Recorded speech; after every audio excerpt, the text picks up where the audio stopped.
How you guys doing? I just want to give an update. I haven't done videos basically for the last month and a half.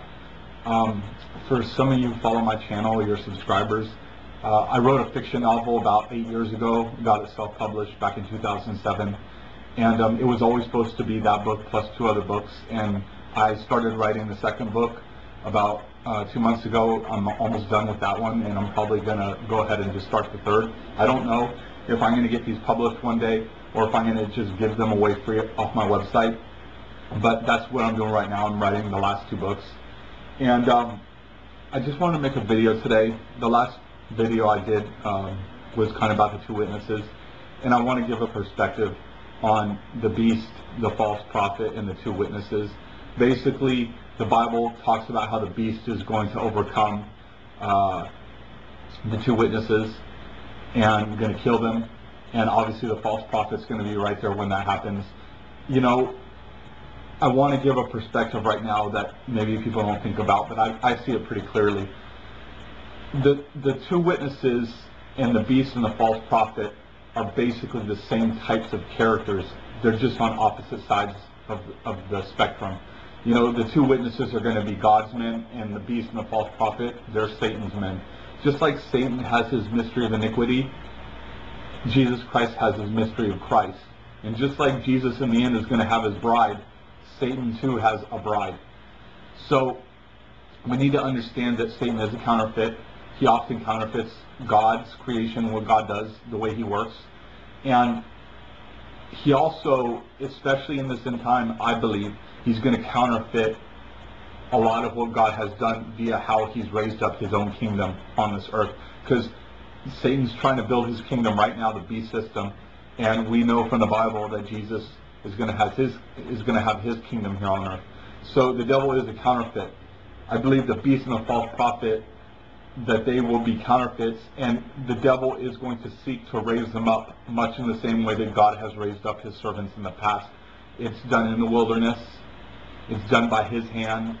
Just like God raised up Jesus in the wilderness, and the only person who had anything to do with it was John the Baptist. When he was 30 years old, he is the one who baptized him in the water. Then Jesus fasted and began his ministry. So I do believe very clearly that the beast and the false prophet, that the devil is going to seek to raise them up behind the scenes.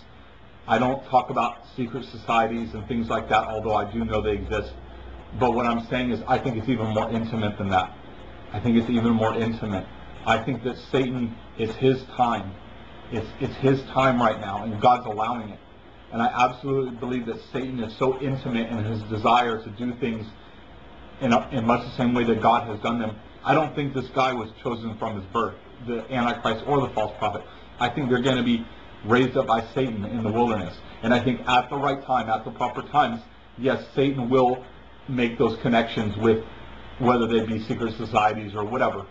The connections will be made. And then from there, they'll elevate much more quickly in the worldly realm. But the spiritual realm, I believe a lot of that's done just between Satan and these 2 individuals on their own, completely on their own, having nothing to do with secret societies, governments, politics, you name it. I believe that the devil's intimate in his desire to raise these people up by himself. And yes, when the time comes, he'll link them to worldly leaders and people so that they can be elevated more purposefully in this world. But on a spiritual level, you better believe it's happening between him and them. That's the way it's happening. And guess what? That's how it's happening with the 2 witnesses, I believe. I don't believe they're coming through the church. I don't believe they're coming through this or that. I believe that they could have been in church. I believe the 2 witnesses, you watch my other videos, I believe one is the Elijah figure. I believe the other will come from Judaism. That's just my belief. I think one's a Gentile and one's a Jew. That's what I believe. And I think the Elijah figure is a Gentile, and I believe the other person will be raised up, will come out of Judaism, will eventually become born again, and he will be the Aaron figure who talks and ministers to the Jewish people at the end, and the Elijah figure will back him with signs and wonders. So I believe that's how it's going to go down. I might be wrong. I don't care if I am. I just believe that's how it'll basically happen. But the point I'm trying to make in this video is these figures, these four figures in the end. You got the beast, Antichrist. You have the false prophet. You have the two witnesses. I absolutely believe that just like God is taking his time with the two witnesses and raising them up in the wilderness between them and him alone, I believe it's happening with Satan as well. I believe their paths, besides the fact they work on opposite sides, opposing forces, I absolutely believe that their training and the regimens are very similar. I believe a lot of what the beast and the false prophet go through is a lot of what the two witnesses are going to go through in terms of their qualifications. Of course, there's variances because Satan's purpose, just like, I'm just going to say this as an example, but don't read into it, okay? It's just an example. There's nothing to this.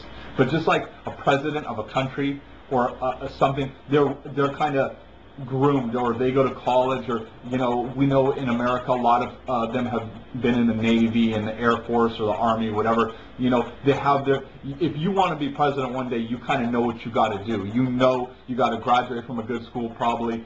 You got to be a part of the military. There's a lot of things you have to do, okay? And I'm not saying one's good or bad. I'm not saying that. What I'm saying is just like whoever is the beast or the false prophet in the end, they're going to have to eventually, the devil's doing it behind the scenes, but make no mistake about it, their lives are looking like a certain pattern, okay? That's all I'm saying. Their lives are going to have a certain pattern. And what I'm saying is the two witnesses on a spiritual level, because God's the author, their lives are going to have a spiritual pattern. I believe the devil is spiritual, but it's the other side. It's demonic. It's cursed, but it's spiritual. Make no mistake about it. But it's the other side. I believe that the Antichrist and the false prophet, that they are raised up demonically via the spirit, via the devil and his powers, and it's a spiritual process. Just like the presidents, they got to go to the 4-year university, they got to be in the military, they got to get started in politics from an early age. These two men are going to be raised up on the demonic, spiritual level by Satan himself. And guess what? The two witnesses, they're going to be raised up by God the Father and Jesus Christ in the spiritual realm. Okay? It's going to be the same type of processes. They're just on opposite forces. They're like one football team going against another football team. And guess what? This football team has a great running back. And guess what? This football team has a great, running back as well. And they're going to clash. Who's going to get more yards? Who's going to get more carries? Who's going to have more catches? Who's going to score more touchdowns? And then at the end, you're going to look and say, okay, it looks like this one performed better, or whatever. I believe that on the demonic level, according to Satan, his two men are going to be fluent in his language. They're going to be fluent in their ability to hear the devil and to see the devil and to understand the devil, to know his ways. The Bible says the false prophet, that he will understand dark sayings. He will do all these things. And you better believe the two witnesses are going to be on a certain prophetic level. So what I'm trying to explain to you is their roads, the means by which they are raised up by either the devil or by Jesus Christ, they're going to be very similar. These men might even have very similar attributes. But just like Hitler was a great speaker, doesn't mean he turned out well.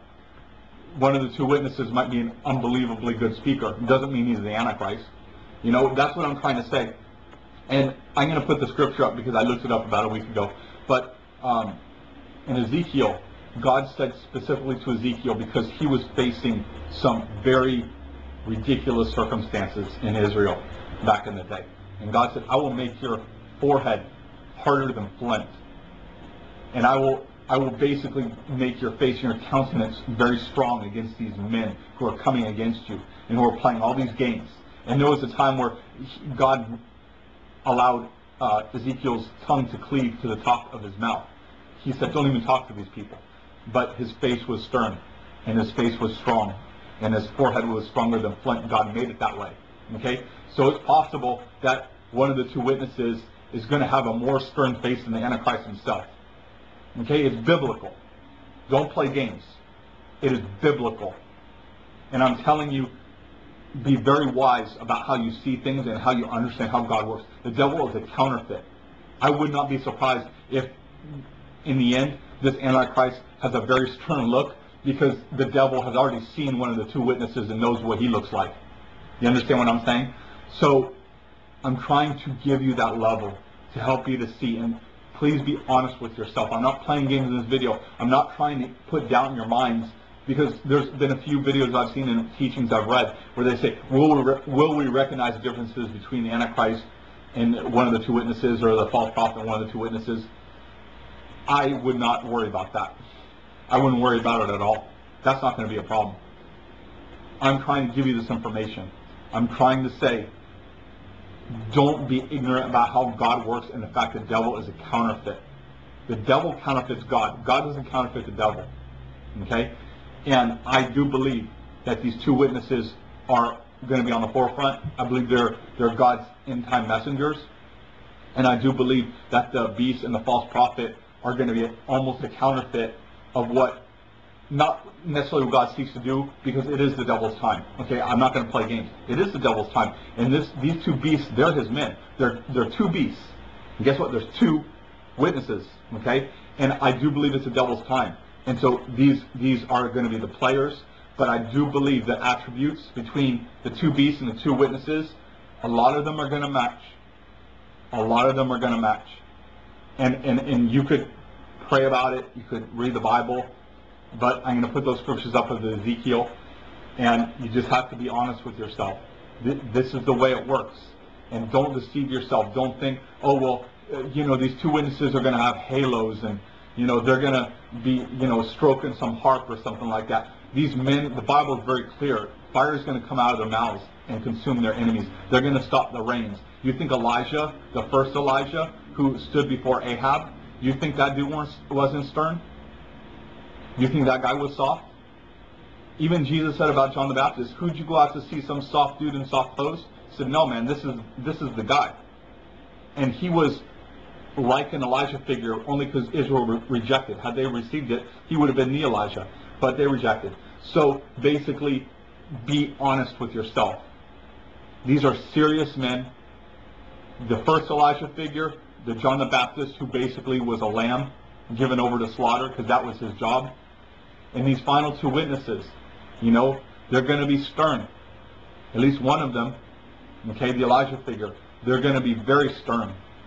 They're going to be very powerful. They're going to be no-nonsense people. And like I said before in my other videos, you probably will not like these men or even the ministers who God raises up behind them. You may not like them at all. But you have to almost like, well, I'm not going to even go on that tangent. But basically, that's what I wanted to say in this video, just to give you some food for thought, something to chew on. And I just try to give people perspectives where I think they need that perspective. And I think that the church needs to see this, and I think they need to swallow it, the whole thing. They need to see it, and they need to know it, and it needs to be inside of them. They need to understand that God is no joke.